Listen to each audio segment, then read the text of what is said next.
Then the Chicago Cubs come to town.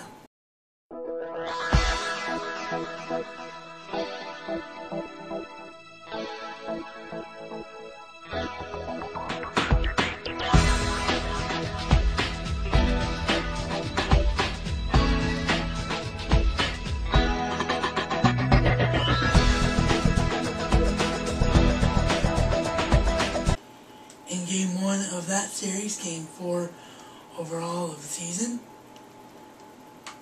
it's Homer Bailey versus Carlos Silva. Silva was lights out. The Reds couldn't do anything against Silva.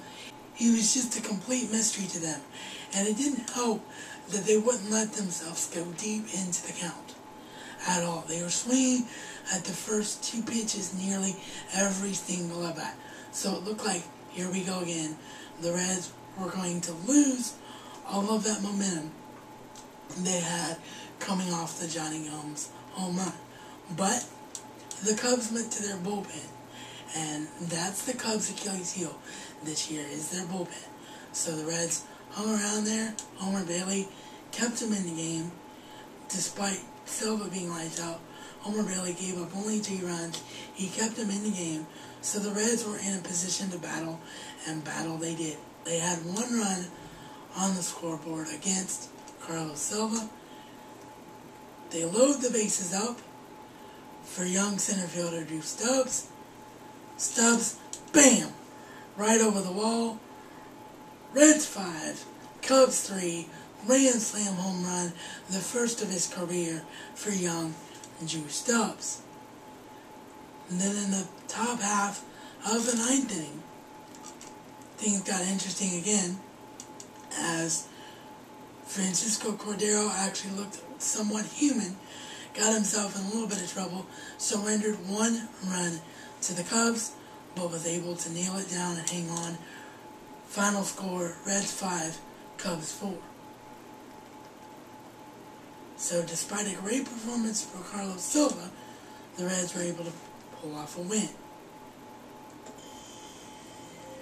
Game 2 of the 3-game series, Carlos Zambrano versus the returning Aaron Harang.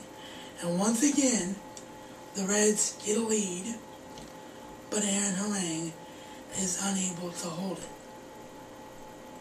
The Reds on the frowning side of the scoreboard in this one by a final score of 6-3.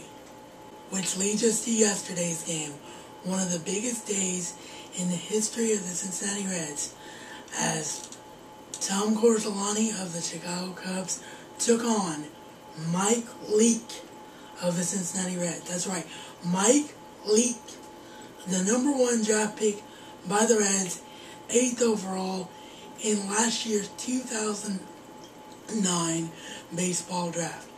Mike Leake becoming only the 21st player since the invention of the Major League Baseball draft to go straight from college or high school level all the way to the major leagues.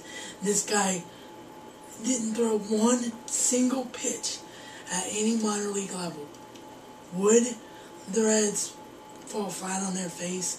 Would it be a huge mistake to put their faith in Mike Leake despite a lights-out spring training as that 5th starter? The answer? Absolutely, unequivocally, no. Mike Leake was absolutely phenomenal. Despite walking 7 batters, all 7 walks were borderline calls. And a rookie pitcher is not going to get borderline calls until he proves that he can be around the strike zone. Well, Mike Leake proved that in spades. In absolute spades. 6 2/3 innings of 1-run baseball. The kid was just absolutely unbelievable on the mound. And if that wasn't enough, he was the Reds' only offense for the first part of the game,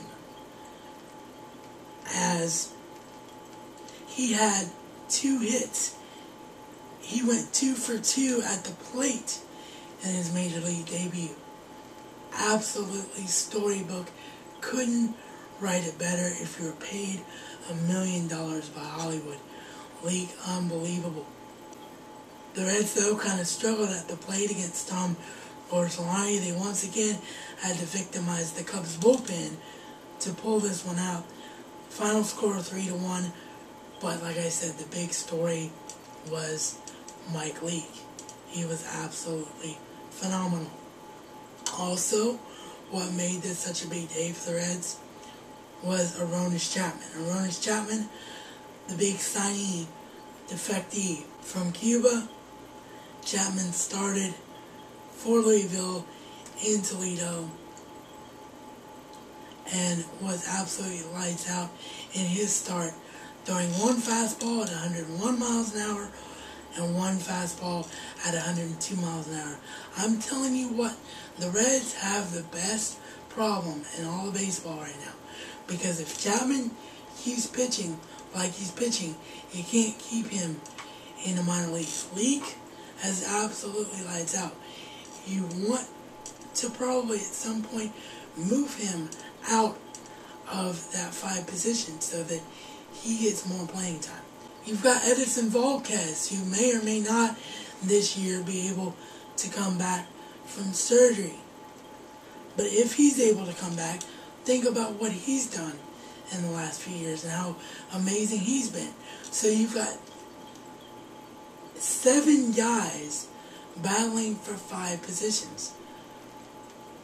It's going to be really interesting what the Reds do with their future, because Homer Bailey is going to get better. Homer Bailey belongs in the rotation.